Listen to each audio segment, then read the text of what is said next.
முகம்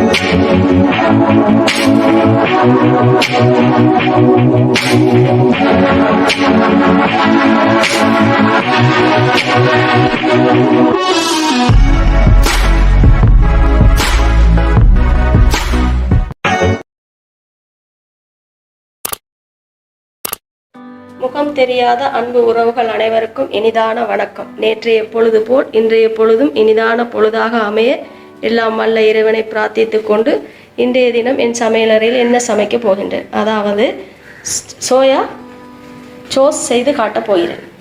வாங்க அதுக்கு தேவையான பொருட்களை காட்டுறேன். இப்போ இதை தான் செய்து காட்ட போகிறேன். பாருங்கள், இந்த சோயா சோஸ். வினாகிரி 1 கரண்டி, சீனி 100 கிராம், துண்டு மிளகாய் 1 கரண்டி, உப்பு சிறிதளவு, மிளகுத்தூள் 1/2 கரண்டி, சோயா சோஸ் 2 கரண்டி எடுத்துருக்கேன். தண்ணீர் 400 மில்லிலிட்டர் எடுக்கணும். 1 கப் இருக்கு, இதை மாதிரி 2 கப் எடுக்கணும்.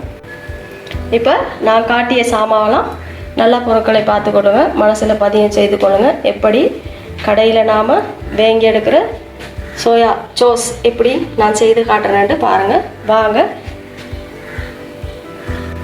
பார்ப்போம். இப்போ அடுப்பு ஒன்று செய்துட்டோம். இந்த பேனை வச்சு சூடாகும் வரைக்கும் எரிப்போம்.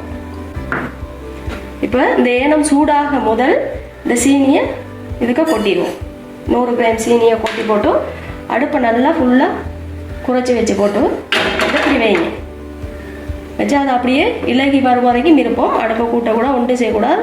அது அப்படியே வரும் பாருங்கள், பார்த்து கொண்டுருங்க எப்படி வரும்னு. நாம் அகப்பையோ எதுவும் ஒன்றுமே போடாமல் இருக்கணும்.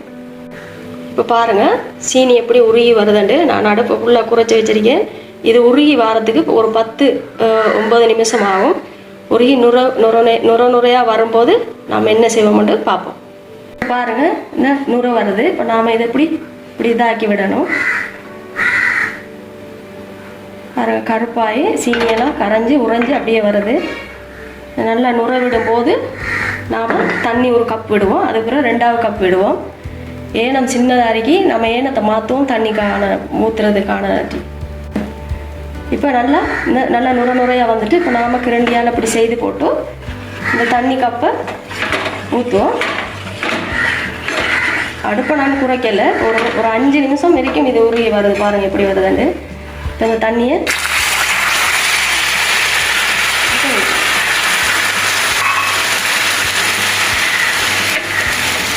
நான் வந்து இன்னொரு கப் தண்ணி விடணும். இந்த ஏனம் வந்து காணாது. அதுக்காக நாம் இதை அடுப்பு ஓப் செய்து போட்டு இந்த ஏனத்துக்கு இதை மாற்றுவோம்.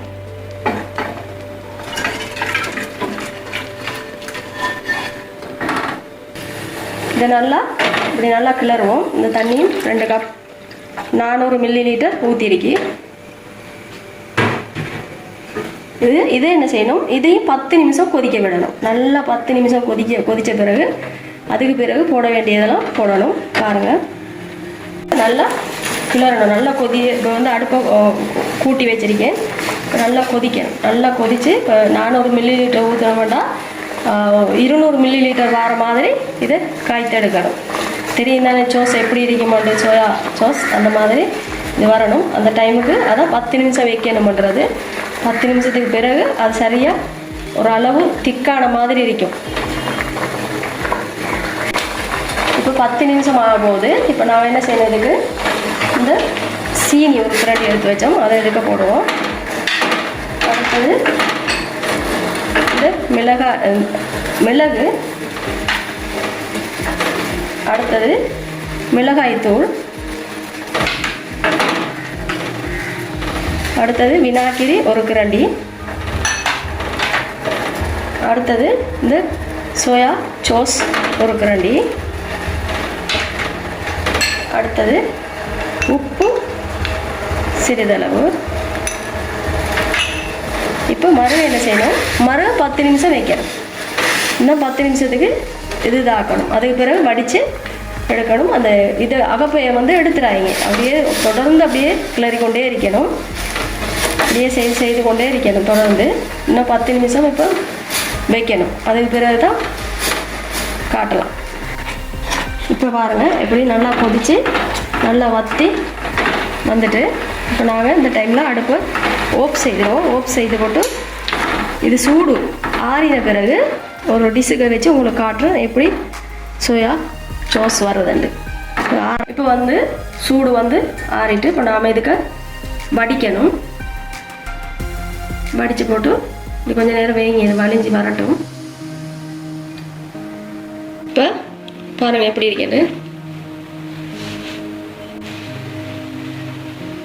வடிவாரிக்கு கடையில் வேங்கின மாதிரி இருக்கு. இதை மாதிரி நீங்களும் செய்து பாருங்கள். சின்ன வேலை தான், ஆனால் டைம் கொஞ்சம் கூடுதலாக எடுக்கும். ஏனெண்டா அது 10 நிமிஷம் அதிகமாக சீனியை போட்டு 10 நிமிஷம் ஒரு 7 நிமிஷம் வைக்கணும். 2வது தரம் தண்ணி ஊற்றின பிறகு 10 நிமிஷம் வைக்கணும். மறுக அந்த பொருட்களெல்லாம் போட்ட பிறகு 10 நிமிஷம் வைக்கணும். அதுக்கு பிறகு வடிச்செடுத்தீங்கன்னா 10 நிமிஷம் வைக்கணும். வச்சு பாருங்கள் 400 மில்லிலிட்டர் தண்ணியில் இவ்வளவு தான் வற்றி வரும். இந்த அளவுக்கு நீங்களும் செய்து பாருங்கள். நாளைய தினம் கறியோ அல்லது ஒரு சமையல்லே உங்களை சந்திக்கும் வரை விடைபெற்று கொண்டு நான் நஸ்லானியா. அஸ்ஸலாமு அலைக்கும்.